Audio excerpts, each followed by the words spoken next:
How much further can we go down the path of sacrificing civility for the sake of one's survival before it's too late and no one survives? And how much can be sacrificed in the name of convenience? This seems to be the current kick that Christopher Nolan is on, with a theme in his recent movies that is first discussed in Oppenheimer and then is explored more thoroughly in the Odyssey. It's an interesting Pandora's box situation that is presented, and is one that makes for a thought-provoking exploration of the anti-hero, where they become sort of a doomer anti-hero in the way they do things that in our societies, or at least American society's eyes, are seen as triumphant heroes to look up to, but upon further inspection, the feats of these heroes are brought into question of whether they are actually worthy of celebration. We celebrate their achievements because, on a surface level, when broken down into the simplest of terms, these are massive victories that turn the tide of what seem like never-ending wars. With this, it can be seen that these are worth celebrating because they are seen as a means to an end, and may be argued that if these actions were not taken, would the war have gone on longer and claimed more casualties? No one can know for sure, and that is the driving point. To take such actions, the fear of things getting worse by the hands of our enemies, but then reflecting on the steps taken to prevent that and realizing we're the ones who shot first and got the newest race to the bottom started. In an interview I saw Nolan do with Jon Stewart, he said that he couldn't have made the Odyssey without the success of Oppenheimer. Stewart then questioned Nolan's statement by asking how his previous successful films like the Dark Knight trilogy, as well as Inception and Interstellar, were not successful enough to make the Odyssey. But I feel the point that Nolan was making here was not as much about the financial backing needed to make the Odyssey, but rather he needed Oppenheimer to be as successful and seen by as many as it was to get the cultural zeitgeist where he needed it to have his modernization of the Odyssey hit as hard as it does. Oppenheimer was an interesting choice of a story to tell because it was Nolan reminding us of a fear that I feel we have forgotten for the most part because of the time that's passed since the last World War, even just the Cold War. It felt for me that whenever I read about Robert J. Oppenheimer, his achievement with the Manhattan Project to create the atomic bomb was always held up as the sheer brilliance that helped make America into the global power it is. But to see how much he would look back and dread, and to an extent maybe even regret his achievement, it brought a whole new energy and recontextualization to his legacy. I find this especially interesting with Christopher Nolan telling this story because I find that he likes to tell stories of complex characters that vary in degree of their villainy and heroism from story to story. My favorite film of his has who is arguably one of the best villains ever told in a story in The Joker in The Dark Knight. So much so that there's many people who overlook all his villainy in the blurred lines of his misunderstood villain dynamic and prop him up as if he's some sort of hero. But of course, the other side of that coin is Batman, who is the anti-hero and is seen as the anti-hero in the world of the story, but from the viewer's perspective, he is just a hero who may have made mistakes, but never completely wavers from his one rule to never fatally harm another person.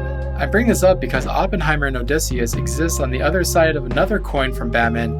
Ironically, speaking of coins, I feel they exist more in a similar kind of place to Harvey Dent does, kind of. I couldn't help but mention Two-Face after talking about Batman and coins so much. But anyway, with Christopher Nolan moving on from making Hollywood's greatest misunderstood villain to now making Hollywood's greatest misunderstood heroes, it feels like a natural step for him to take, especially going from Oppenheimer to the Odyssey. Oppenheimer brought about the potential extinction of the human race as a whole, the greatest extreme in this race towards the end of civilization. The Odyssey is now displayed as a story that shows an early beginning of this race with how his tactic of the Trojan Horse was the beginning of the end of the Bronze Age. Of course, this perspective is one of the biggest modernizations of the story Nolan has in his telling of it. This is from his reflection on the Trojan War and his part in bringing its end with the Trojan Horse, where he devised the plan to offer the gift of the horse to the Trojans for allowing them safe passage home, as horses were a sacred animal for Troy, and so the Trojans brought the horse into the city walls, and when their guard was down at night, Odysseus and a small militia of soldiers hid inside the horse made their way out of it and ambushed the Trojans and opened the gates for the rest of the Greek army to invade.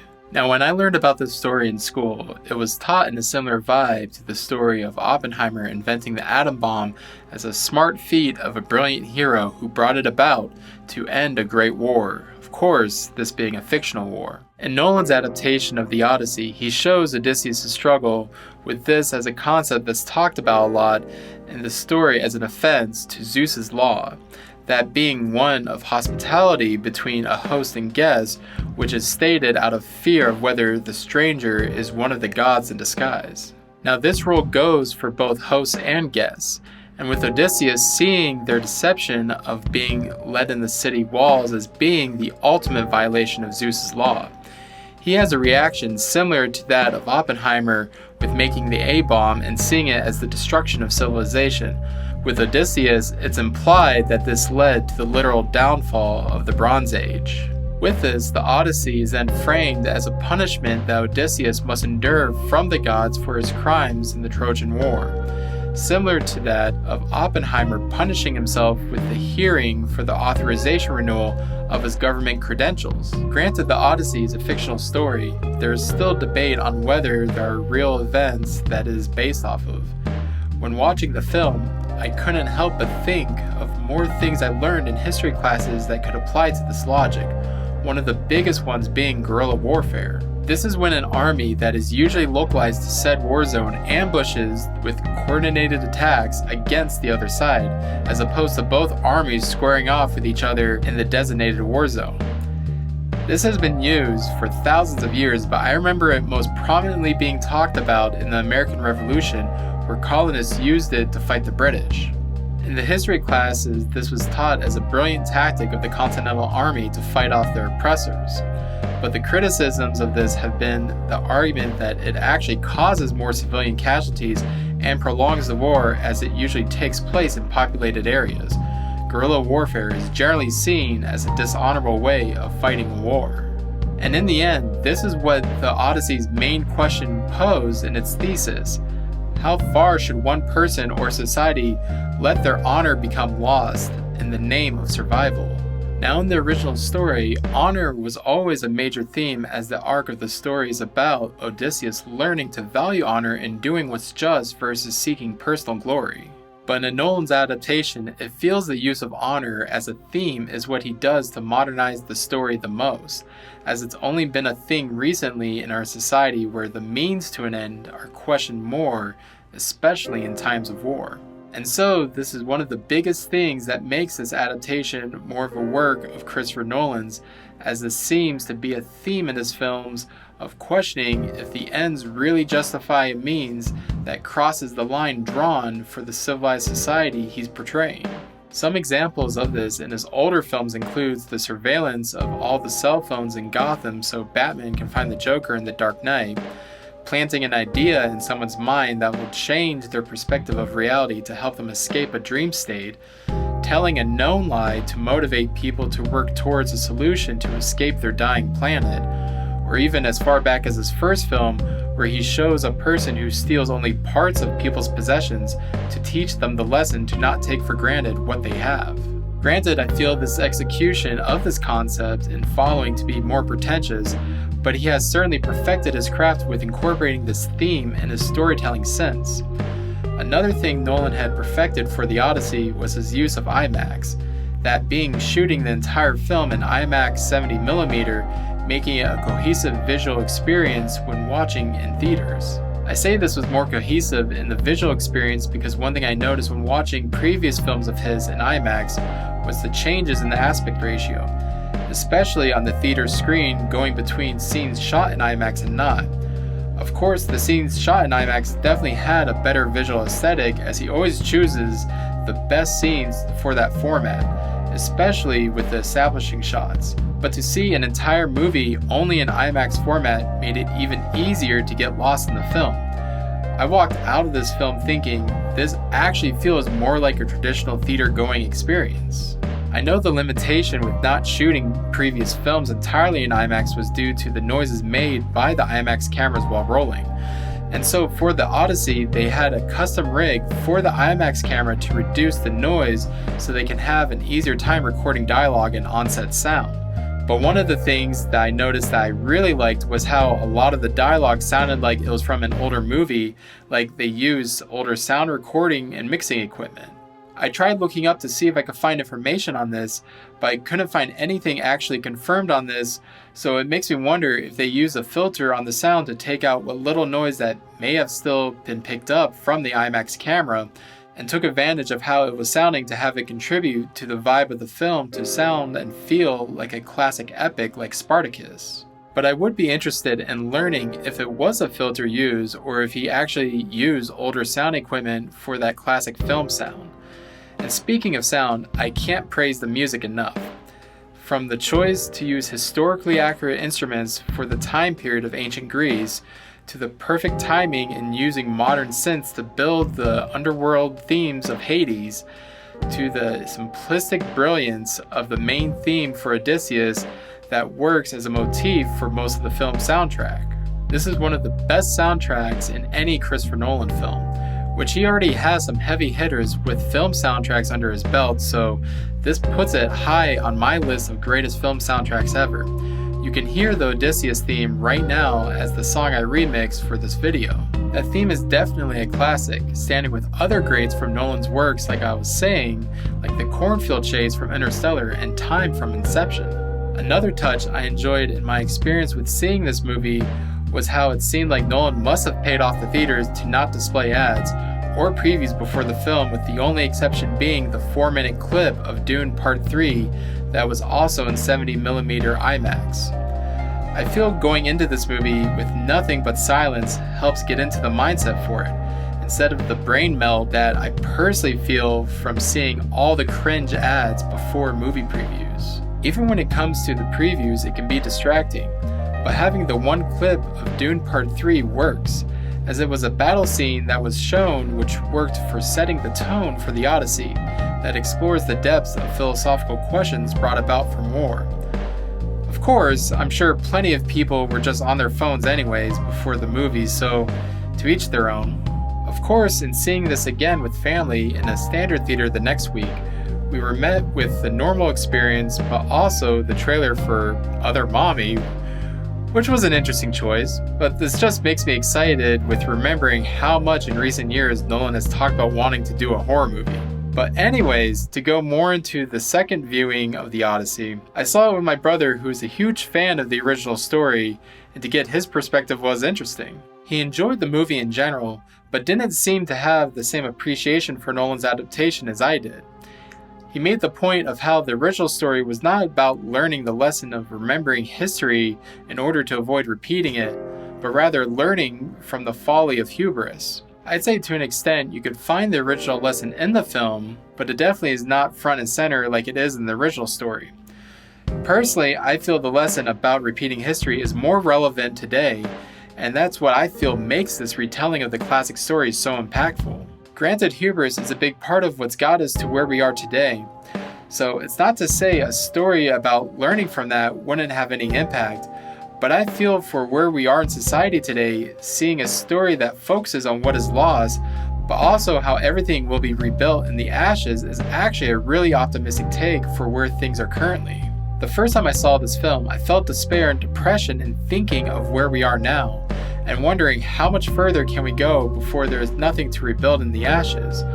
But this time I felt more optimistic because in the end, I don't believe that everything will necessarily be lost. But there will always be some, but always enough to rebuild and hope for the opportunity to learn. Speaking of things that have been lost, the second viewing made me appreciate Matt Damon's acting so much in the scene with the sirens.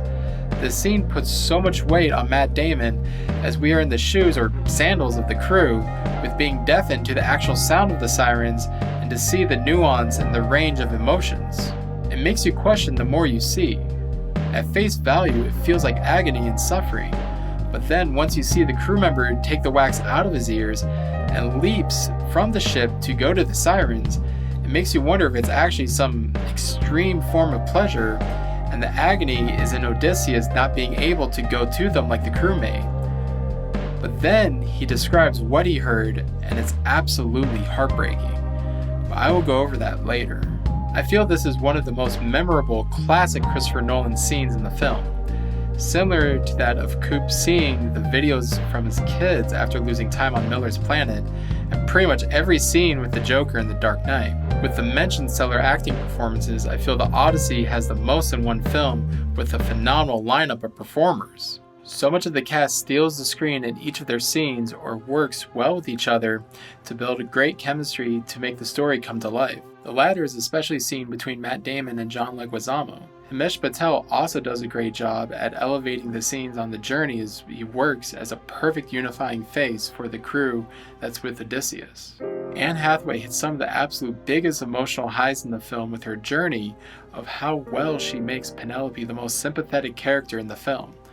But with that said, I feel the most praise must be given to Lupita Nyong'o for doing so much with so little time.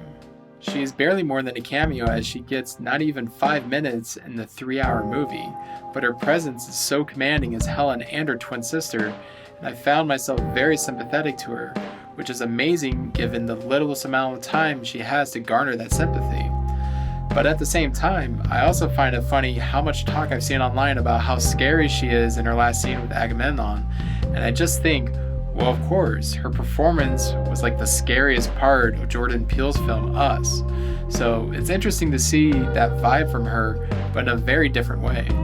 Other things I noticed upon seeing the film again a second time around was the continued step up in Nolan's cinematography and elevating this film to being close to that of a Stanley Kubrick film. It kind of reminded me of Barry Lyndon with being like an impressive collage of visually pleasing works of art, almost like something you would see in a museum. Another thing I noticed was the sound mixing actually seemed better in the standard viewing of this versus the IMAX 70mm. The overall sound quality in terms of clarity was better in IMAX, but the ability to hear the dialogue was much better in the standard theater.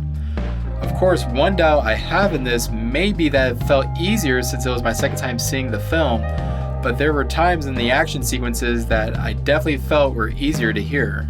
But still, I feel the overall immersion is better in watching it in IMAX 70mm. Now, I know I don't talk too much about these other technical aspects of the film, but as someone who studied primarily screenwriting in film school, this is a movie that reminds me of why I went that path, and have a desire for writing in general, whether it be telling stories in screenplays, video games, or even concept albums for my music. Whether it be an original story or adapting another story, the most important thing is to find your voice through your personal experience to tell the story through your lens to make it the artistic journal entry to let out how you feel, and bring catharsis because the cathartic feeling is what connects people. And it's like giving a speech. No one will ever be as invested in what you're saying as you are, so you might as well make it your own uncompromising vision. I feel this is definitely what Nolan did, and honestly, I feel this with pretty much all of his films. Of course, I'm not him, so I can't say for certain, but considering the stances he's taken on things in recent years like AI and the preservation of physical media in the film industry as well as the theater-going experience in general, this adaptation seems completely understandable. His stance with the things mentioned is to take a more traditional stance with maintaining them, similar to the themes discussed of the inventions made to advance society, but in turn has destroyed another part of it that was unforeseen until after Pandora's box was metaphorically opened. You can see this with the implementation of these topics he spoke about in real life. AI can be a tool, but so much damage is already being caused by it to our society. And the evolution of the film industry into the streaming of the digital age has had its effects in hurting the theater experience, as well as negative effects seen with the decline of owning physical media. As said famously by executives in the gaming industry dealing with its own existential crisis due to the proposed end of physical media, we are entering into a world where the expectation is that we will own nothing, and they expect we will like it, which is sadly being proven true by the choice people make towards digital streaming due to its convenience. And to be honest, I'm guilty of this too. I own a lot of older games and movies on disc, but most of the newer games and movies I've enjoyed via streaming or owning it digitally. I think this is what makes the regret of Odysseus hit so hard for me. Not to say that owning digital media is the same as decimating your enemy in their city and taking many casualties, but just the feeling of needing to take a step back and seeing the forest for the trees. In the end, for these things, all they offered was convenience as seen commonly and continuously in our world. We strive towards more convenient means of living by only seeing what's being sacrificed after and hoping to preserve what we're losing before it's too late, and too many times it ends up being too late. But going back, this is a lot more trivial in comparison to the actions shown in the films I've discussed. And Nolan's thesis on these points of view is best summed up with Odysseus' description of what he heard when he experienced the siren song as it being, all the things you want it to be, then all the things you wish you never wished for. It was the delicious itch you go to scratch, and find it under the skin, but you can't reach it. So the delicious itch becomes unbearable. Told you what you most want is what you most can't have. And what you most can't have is what you already had and lost. In the end, all we can hope for is that we learn the lesson and can correct the course before it's too late. Thank you for being here with me, and I'd love to read your thoughts. And I'll see you on the tube side.